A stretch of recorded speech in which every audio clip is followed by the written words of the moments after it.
వేసి ఇవాళ అన్ని కార్యక్రమాలను ప్రభుత్వం చేసుకుంటూ పోతా ఉంది. 6 గ్యారంటీలలో ఒక పెన్షన్ తప్ప మిగతా అన్ని కూడా మనం మీద అందుతా ఉన్నాయి ప్రజలకు. ఆ పెన్షన్ కూడా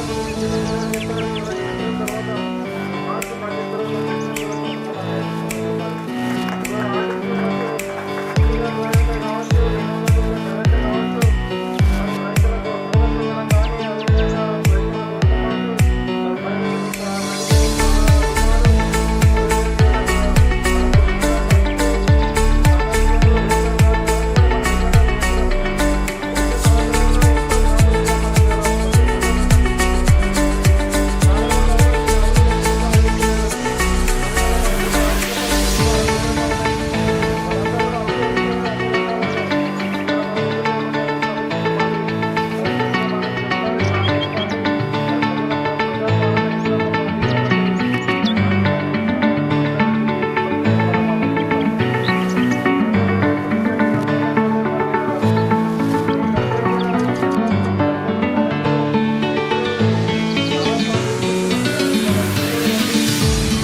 మండలం అదేవిధంగా జగన్ మండలం 4 మండలాలకు సంబంధించినటువంటి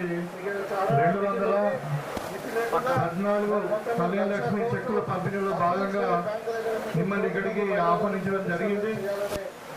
ఇవాళ ఎవరైతే పెళ్లి చేసుకొని మరి ఇప్పుడు చెక్కులు అందజేసుకున్నటువంటి రిసీవ్ చేసుకుంటున్నటువంటి వాళ్ళ కుటుంబాలకు ఆడపడుచులు అందరూ కూడా నా యొక్క శుభాకాంక్షలు, ధన్యవాదాలు. అదే పాటు వచ్చినటువంటి మన కాంగ్రెస్ పార్టీ శ్రేణులు, మండల పార్టీ అధ్యక్షులకు, అదేవిధంగా గౌరవ సర్పంచులు అందరూ కూడా పేరు పేరు గ్రామాల్లో చాలా మంది సర్పంచులు వచ్చారు, కొత్తగా ఎన్నికబడి వాళ్ళందరూ కూడా నూతన సంవత్సరాలు శుభాకాంక్షలు తెలియజేస్తూ వాళ్ళందరూ కూడా మన గెలుపొందేందుకు ఆల్రెడీ మేము కలుసుకున్నాం. కాబట్టి మరొకసారి మీకు అందరూ కూడా కంగ్రాచులేషన్స్ తెలియజేసుకుంటూ మరి ఇవాళ మీకు అందరూ కూడా తెలుసు ఇవాళ రేవంత్ రెడ్డి గారి ప్రభుత్వం డిసెంబర్ 7వ తారీఖు నాడు ప్రమాణ స్వీకారం చేసిన తర్వాత ఇవాళ 2 సంవత్సరాలు అయింది. 2 సంవత్సరాలలో మరి గతంలో పాలించినటువంటి పాలకులు ఎంతో అప్రయత్ని మరి మొత్తం కూడా తెలంగాణను దివాలా తీసినటువంటి సందర్భంలో కూడా మనం ఇచ్చిన మాట మీద కట్టుబడి ఉండాలని చెప్పి ప్రతి అంశం మీద మరి పైసా పోగు చేసి ఇవాళ అన్ని కార్యక్రమాలు ప్రభుత్వం చేసుకుంటూ పోతా ఉంది. 6 గ్యారంటీలలో ఒక పెన్షన్ తప్ప మిగతా కూడా మేము ఆర్గనైజ్ చేస్తాము. అన్ని కూడా మనం ఇలా అందుతా ఉన్నాయి ప్రజలకు. ఆ పెన్షన్ స్కీమ్ కూడా మనం ముఖ్యమంత్రి గారు చెప్పారు ఇలా ఏప్రిల్ తర్వాత ఈ మార్చి బడ్జెట్ తర్వాత పెన్షన్ కూడా తప్పకుండా అందరికీ ఇస్తామని చెప్పారు. ఇవాళ ఆర్టీసీ బస్సు ఉచిత ప్రయాణమే కావచ్చు, 200 యూనిట్ల కరెంటే కావచ్చు, మన రైతులకు బోనస్ ఇవ్వడం కానీ, అదేవిధంగా రైతులకు రుణమాఫీ, మన మహిళలకు వడ్డీ లేని చాలా రుణాలు, అదేవిధంగా మనకు ఇందిరమ్మ ఇంట్లో సన్న బియ్యము, రేషన్ కార్డు ఇవన్నీ కూడా మనం ఎజెండాలో చెప్పినాం. 2 సంవత్సరాల్లో ఎంతో సాధించడం మనం కొన్ని ఒకటో రెండో మిగిలిపోయినాయి. చాలా మంది అడగచ్చు ఎవరు ఎందుకు సాధిస్తలేరని. మరి వల్ల మనకున్న ఆర్థిక పరిస్థితులు చాలా ఘోరంగా ఉన్నాయి. మనంతా కూడా అప్లై చేసుకొని 20 రంగాలలో ఇవాళ మనం ఒకటే అన్ని చదువుకుంటూ మళ్ళీ మరి చెప్పిన మాట మీద ఉండాలి. కాంగ్రెస్ పార్టీ మరి ప్రజాపాలన ఇంద్రమ్మ పార్టీ కాబట్టి మరి ఖచ్చితంగా ఇచ్చిన మాట మీద ఉండాలని చెప్పి ఎన్ని పనులైనా మనం అమలు చేస్తూ ఉన్నాం. మీకు అందరూ కూడా తెలుసు, ముఖ్యంగా ఇక్కడ మహిళా సోదరులు కదా, మీకు అందరూ కూడా చెప్పాల్సిన మీకు అందరూ కూడా గతంలో ఎప్పుడు చాలా పార్టీలు చెప్పవచ్చు కానీ ఇవాళ 0 వడ్డీ రుణాలు వడ్డీ మినహాయింపై దగ్గర 20 కోట్ల రూపాయలు మన జిల్లాలో వచ్చినాం. అంటే చాలా వడ్డీ లేకుండా గవర్నమెంటే చాలా వడ్డీ కడుతుంది. దాని గురించి వాళ్ళు మీ వ్యాపారాలు స్థూల వ్యాపారంలో పల వ్యాపారంగా పరిమితం కాకుండా అన్ని విధాలుగా ఇవాళ ఆర్టీసీ బస్సులో ఉచిత ప్రయాణమే కాదు, ఆర్టీసీ బస్సు కూడా మీరు ఓనర్లు వెళ్తా ఉన్నారు. చాలా గ్రామాలలో చాలా సొసైటీలలో వీళ్ళందరూ కూడా మీరు మహిళా సొసైటీ పేరు మీద బస్సులు కొనుక్కొని ఆర్టీసీకి అద్దెకి ఇస్తే మరి 70,000 రూపాయల కిరాయి కూడా వస్తున్నది. ఇప్పుడు దగ్గర 1,500 బస్సులు మన రాష్ట్రంలో మహిళలు. అదేవిధంగా మీరు బస్సులు కొనుక్కోవచ్చు, మీ సంఘాల ద్వారా ఆర్టీసీ అద్దెకి నెలకు 70,000 రూపాయలు వస్తాయి. పెట్రోల్ బంకులు పెట్టుకోవచ్చు, సోలార్ ఎనర్జీ అంటే సౌర విద్యుత్ కేంద్రాలు పెట్టుకోవచ్చు, గిడ్డంగులు కట్టుకోవచ్చు, అట్లా రకరకాల ఏదైనా వ్యాపారం చేసుకోవచ్చు. మీరు అందరూ కూడా సిండికేట్ అయిపోయి ఇక చాలా మితి లేకుండా మరి మొత్తం 1,00,000 కోట్లు అప్పు తీసుకునే బ్యాంకు దగ్గర మీకు 1 కోటి మంది మహిళలను కోటీశ్వరులను చేయాలనే ఆలోచనతో ప్రభుత్వం ముందుకు పోతా ఉంది. ఒకవైపు రైతులు రాజు చేస్తాం, ఎందుకంటే వాళ్ళకు బోనస్ ఇచ్చినాము, ఇలా రుణమాఫీ చేసాము, కరెంటు 24 గంటలు ఇస్తున్నాము, ఇలా యూరియా కొరతలేదు కష్టపడతా ఉన్నారు. ఇలా రైతులు టేబుల్లో డబ్బులు కనబడతా ఉన్నాయి, అప్పులు దిగిపోయినాయి. రైతులు ఒకవైపు రాజు చేసాం, మహిళలను కూడా మరి కోటీశ్వరులను చేయబోతా ఉన్నాం.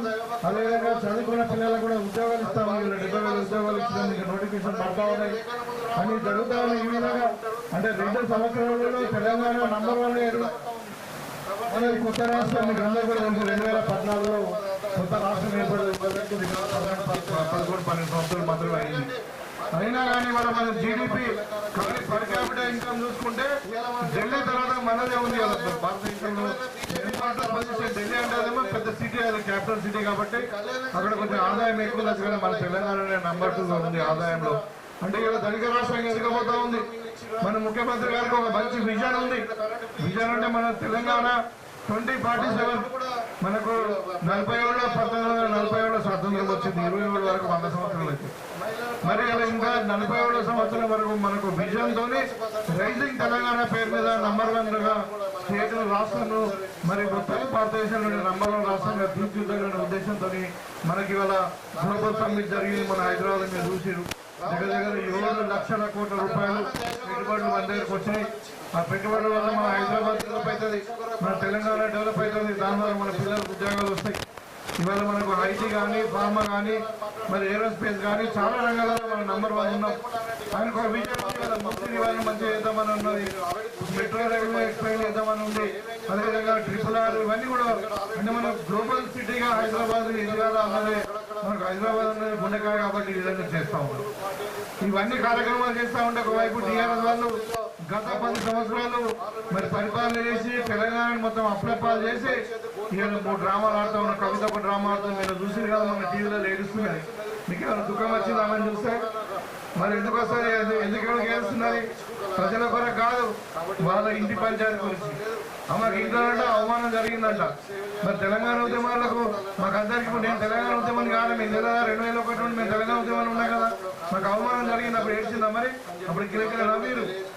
అంటే కర్మ రిటర్న్స్ అని ఆమెనే చెప్పింది. అంటే కర్మ అన్నది మనం చేసుకునేది మనమే గురాల్సి వస్తుంది.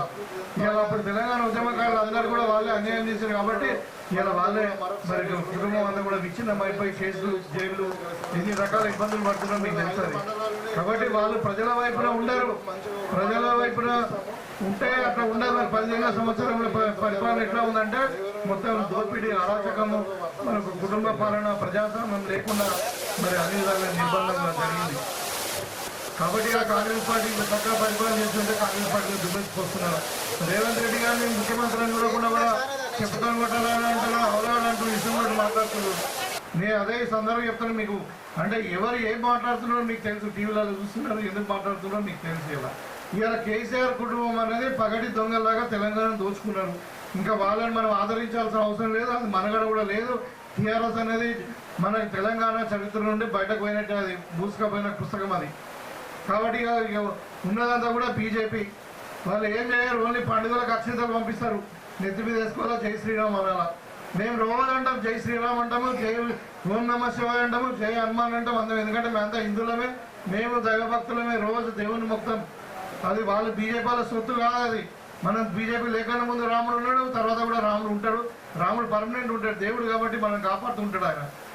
కాబట్టి వాళ్ళ రాజకీయం వేరే, అది మతము, కులము, అది పనికిరాదు, మనకి పనికొచ్చేది కాదు, అది అన్నం తిట్టేది కాదు. అది ఇలా మీరు అడగండి, 12 సంవత్సరాలు అయింది ఇలా మన తెలంగాణకు వాళ్ళు బీజేపీ వాళ్ళు ఏం చేసారు. ఇవాళ మనం చెప్తాను ఇన్ని స్కీములు చెప్పినా కదా నేను, ఎక్కడైనా బీజేపీ పాలిత రాష్ట్రాల్లో ఈ స్కీములు అమలు అవుతున్నాయేమో చెప్పండి. ఈ కళ్యాణ లక్ష్మి స్కీమ్ ఎక్కడైనా బీజేపీ రాష్ట్రాల్లో అమలు అవుతుందా? ఎక్కడైనా సన్నబియ్యం ఇస్తున్నారా? ఎక్కడైనా రేషన్ కార్డులు ఇచ్చిర్రా? ఎక్కడ ఇంధనం ఇల్లు ఇచ్చిర్రా? ఎక్కడైనా మహిళలకు 200 యూనిట్ల కరెంటు ఫ్రీ ఇచ్చిర్రా? ఇయ్యరు. వాళ్ళు ఎప్పుడు కూడా ఇక పెద్దల వైపే ఉంటారు, పేదల వైపు ఉంటారు. పేదోళ్ళ పార్టీ అంటేనే కాంగ్రెస్ పార్టీ, మహిళల పార్టీ పక్షపాత అంటేనే కాంగ్రెస్ పార్టీ, మరి రైతు పక్షపాత అంటే కాంగ్రెస్ పార్టీ. ఇవాళ సామాజిక న్యాయం కూడా మన 42% రిజర్వేషన్ ఇస్తామని అంటే ఇవాళ బీజేపీ వాళ్ళు పార్లమెంట్లో బిల్లు పెట్టకుండా అడ్డుకుంటున్నారు. కాంగ్రెస్ పార్టీ ఏం తప్పు చేసిందో ఉరిదీస్తారు. రాహుల్ గాంధీని ఉరిదీయాలంట. అలా నాన్న దేశం కొరకు త్యాగం చేసి ప్రాణం ఇచ్చింది. అలా నాయనమ్మ ఎవరు ఇందిరాగాంధీ దేశం కొరకు ప్రాణం ఇచ్చింది. వీళ్ళు గెలపోయారు దేశం కొరకు, దేశం కొరకు రాహుల్ గాంధీ ఉరిదీయాలని మాట్లాడుతున్నారు. అంటే ఒళ్ళు దగ్గర పెట్టుకొని భయం లేకుండా అన్నట్టుగా ఇష్టం ఉన్నట్టు మాట్లాడితే మమ్మల్ని నోడు ఏం చెప్తున్నది. ఇక మీరు ఆల్రెడీ బుద్ధి చెప్పారు, ఇంకా భవిష్యత్తులో ఇంకా ఏమేం చెప్తారో ఇక మీకే తెలుస్తుంది. ఎందుకంటే ఆల్రెడీ డిపాజిట్లు పోయినాయి. మన సర్పంచ్ ఎన్నికల్లో కూడా ఆడాడు అక్కడక్కడ ఆ గెలిచిన నలుగురు కూడా అంత ఇండిపెండెంట్ అని చెప్పుకుంటారు, పార్టీ అని చెప్పుకునే పరిస్థితి కూడా లేదు. ఇక అసెంబ్లీలో ఓడిపోయారు, పార్లమెంట్ అయితే మొత్తం డిపాజిట్లో పోయినాయి. సో ఇంకా వాళ్ళకు భవిష్యత్తు కోల్పోతున్నటువంటి సందర్భంలో ఇలా ఈమె ఒక అసెంబ్లీలో ఈమె ఏడుస్తున్నది. అలా అన్న ఒక ముఖాన, అల్లుడు ఒక ముఖాన, అయ్య ఒక ముఖాన పిచ్చుకుక్కలాగా అరుస్తూ ఉన్నారు. కాబట్టి వాళ్ళని పెద్ద పట్టించుకునే అవసరం లేదు. ఇవాళ ఏదైనా మన ప్రజలకు సేవ చేయాలన్నా, మన దేశం బాగుపడాలన్నా, మన రాష్ట్రం కూడా నంబర్ 1గా ఎదగాలంటే మరి రేవంత్ రెడ్డి గారి నాయకత్వంలో కాంగ్రెస్ పార్టీ ద్వారానే జరుగుతుంది అని చెప్పి మీకు అందరు కూడా తెలియజేసుకుంటూ, మరి భవిష్యత్తులో ఇంకా చాలా కార్యక్రమాలు చేసేది ఉంది. మన నియోజకవర్గం కూడా ఇలా అన్ని రంగాలలో అభివృద్ధి చెందుతూ ఉన్నది. మరి మీకు అందరు కూడా ఎవరైతే ఇలా చెక్ తీసుకుంటున్నారో వాళ్ళందరూ కూడా మరొకసారి కృతజ్ఞతలు, కంగ్రాచులేషన్ తెలియజేసుకుంటూ మీ దగ్గర సెలవు తీసుకుంటాను. ఇవాళ 5 మండలాలునే ఎక్కువ లేవు కాబట్టి మీరు మంచిగా ఒక మండలం వైపు పిలుస్తాము. మొత్తం కూడా గంటలో అయిపోతుంది. మీరు ఏం తొందరపడకండి. ఎవరెవరి గ్రామాల్లోని పిలుస్తారో వాళ్ళందరూ వరుసగా వచ్చి తీసుకొని వెళ్ళండి.